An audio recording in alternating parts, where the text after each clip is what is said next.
published the biography of the US President-elect, President Vivek Ramaswamy. Part 1. Biography of US President-elect published. Will President Vivek Ramaswamy become US President? We continue to tell a stage of the life of the published the biography of the US President-elect, President Vivek Ramaswamy. Vivek Gunpati Ramaswamy, born August 9, 1985, is an American entrepreneur. He founded Roivant Sciences, a pharmaceutical company, in 2014. In February 2023, Ramaswamy declared his candidacy for the Republican Party nomination in the 2024 United States presidential election. He suspended his campaign in January 2024, after finishing fourth in the Iowa caucuses. Ramaswamy was born in Cincinnati to Indian immigrant parents. He graduated from Harvard University with a bachelor's degree in biology and later earned a law degree from Yale Law School. Ramaswamy worked as an investment partner at a hedge fund before founding Roivant Sciences. He also co-founded an investment firm, Strive Asset Management. Ramaswamy sees the United States in the middle of a national identity crisis precipitated by what he calls new secular religions like COVIDism, climatism, and gender ideology. He is also a critic of environmental, social, and corporate governance initiatives, ESG. In January 2024, Forbes estimated Ramaswamy's net worth at more than $960 million. His wealth comes from biotech and financial businesses. Vivek Gunpati Ramaswamy was born on August 9, 1985, in Cincinnati, Ohio, to Indian Hindu immigrant parents. His parents are Tamil-speaking Brahmins from Kerala.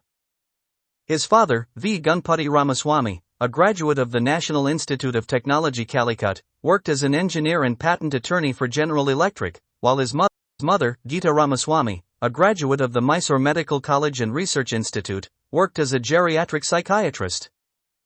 His parents immigrated from Palakkad district in Kerala, where the family had an ancestral home and a traditional agraharam in the town of the Dakkancherry. Ramaswamy was raised in Ohio. Growing up, Ramaswamy often attended the local Hindu temple in Dayton with his family. His conservative Christian piano teacher, who gave him private lessons from elementary through high school, also influenced his social views. He spent many summer vacations traveling to India with his parents. In high school, Ramaswamy was a nationally ranked tennis player. Ramaswamy attended public schools through 8th grade. He then attended Cincinnati's St. Xavier High School, a Catholic school affiliated with the Jesuit order, graduating as valedictorian in 2003. In 2007, Ramaswamy graduated from Harvard University with a Bachelor of Arts, summa cum laude, in biology, and was a member of Phi Beta Kappa. At Harvard, he gained a reputation as a brash and confident libertarian. He was a member of the Harvard Political Union, becoming its president.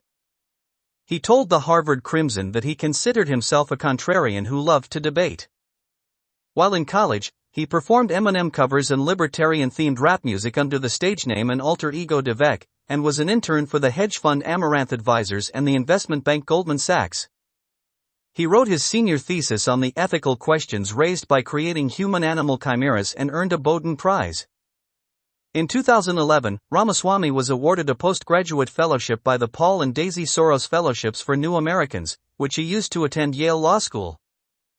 Later, Ramaswamy said that by the time he attended Yale, he was already wealthy from his activities in the finance, pharmaceutical, and biotech industries.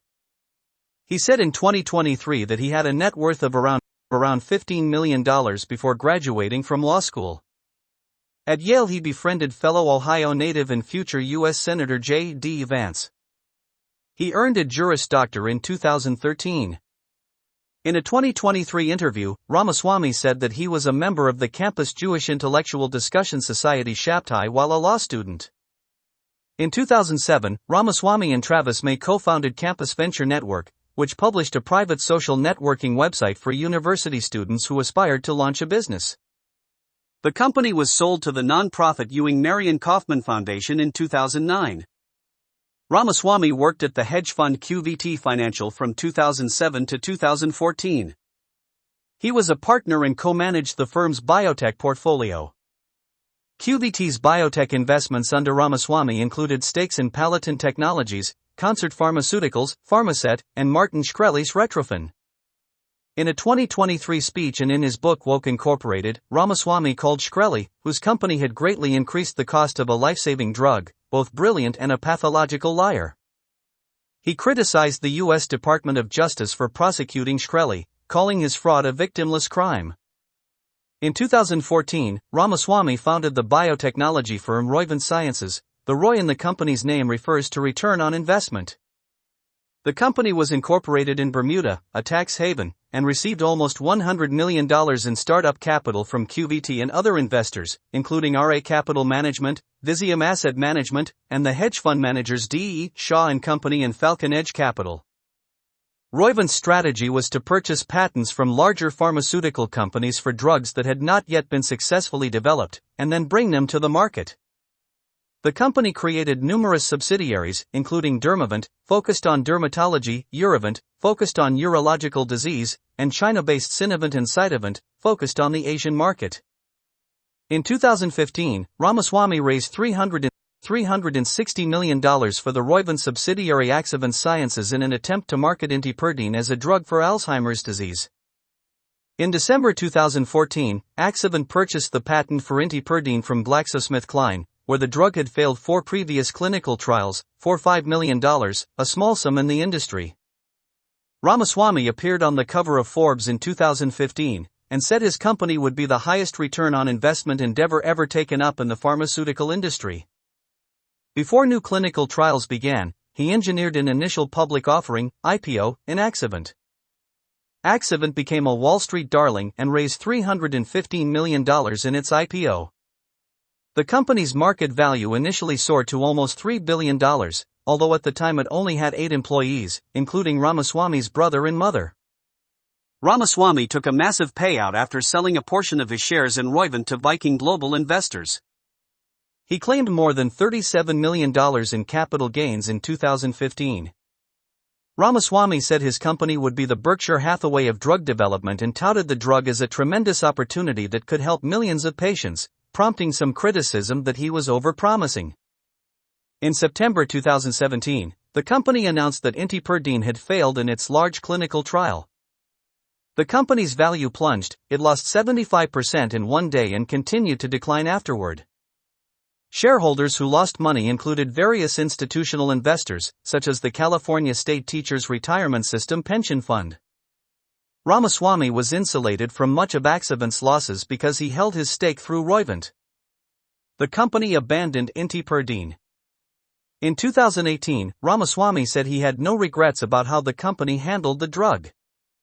In subsequent years, he said he regretted the outcome but was annoyed by criticism of the company. Axovant attempted to reinvent itself as a gene therapy company, but dissolved in 2023. In 2017, Roivant partnered with the private equity arm of the Chinese state-owned CITIC Group to form Sinovant. In 2017, Ramaswamy struck a deal with Masayoshi Son in which SoftBank invested $1.1 billion in Roivant. In 2019, Roivant sold its stake in 5 subsidiaries, or VANs, including Enzovant, to Sumitomo Dainippon Pharma. Ramaswamy made $175 million in capital gains from the sale. The deal also gave Sumitomo Dainippon a 10% stake in Roivant. While campaigning for the presidency, Ramaswamy called himself a scientist and said, "I developed a number of medicines." His undergraduate degree is in biology, but he was never a scientist. His role in the biotechnology industry was that of a financier and entrepreneur. In January 2021, Ramaswamy stepped down as CEO of Roivant Sciences and assumed the role of executive chairman. In 2021, after he resigned as CEO, Roivant was listed on the Nasdaq via a reverse merger with Montez Archimedes Acquisition Corp., a special-purpose acquisition vehicle. In February 2023, Ramaswamy stepped down as chair of Roivant to focus on his presidential campaign. Ramaswamy remains the 6th largest shareholder of Roivant, retaining a 7.17% stake. Roivant has never been profitable. In 2020, when Ramaswamy was CEO of Roivant Sciences, the company established a non-profit social impact arm, Roivant Social Ventures, RSV, with his support. An earlier iteration of RSV, the Roivant Foundation, was created in 2018. Although Ramaswamy's presidential campaign centers on opposing corporate diversity, equity, and inclusion, DEI, and environmental, social, and corporate governance, ESG, initiatives. RSV worked in support of pro-DEI and ESG initiatives, including promoting health equity and diversity within the biopharma and biotech industries. While campaigning, Ramaswamy has downplayed his role in creating and overseeing RSV. In 2020, Ramaswamy co-founded Chapter Medicare, a Medicare navigation platform. He served on the Ohio COVID-19 response team. He was chairman of Encore Biopharma, a position he maintained at Tecmara Pharmaceuticals when the two companies merged in March 2015. He also was chair of the board of Arbutus Biopharma, a Canadian firm. In May 2024, Ramaswamy acquired a 7.7% stake in BuzzFeed, later increased to 8.4%, making him the second-largest Class A shareholder in the company. Soon after the acquisition, he sent a letter to the company's board of directors, in which he suggested they hire conservative pundits such as Candace Owens, Tucker Carlson, and Bill Maher, as well as 3 high-profile directors, with strong track business records in new media whom he knew. Analysts have predicted that his direction could seriously shift BuzzFeed's content and editorial approach. In early 2022, together with his high school friend Anson Frericks, Ramaswamy co-founded Strive Asset Management, a Columbus, Ohio-based asset management firm. The firm raised about $20 million from outside investors, including Peter Thiel, J.D. Vance, and Bill Ackman. Strive has branded itself as anti-woke and its funds as anti-ESG. Ramaswamy has claimed that the largest asset managers, such as BlackRock, State Street, and Vanguard, mix business with ESG politics to the detriment of their fund's investors. Pension fund managers take account of ESG in the assessment of long-term risk, including climate risks, when making portfolio decisions. Ramaswamy has crusaded against ESG and emphasizes the doctrine of shareholder primacy, famously articulated by Milton Friedman.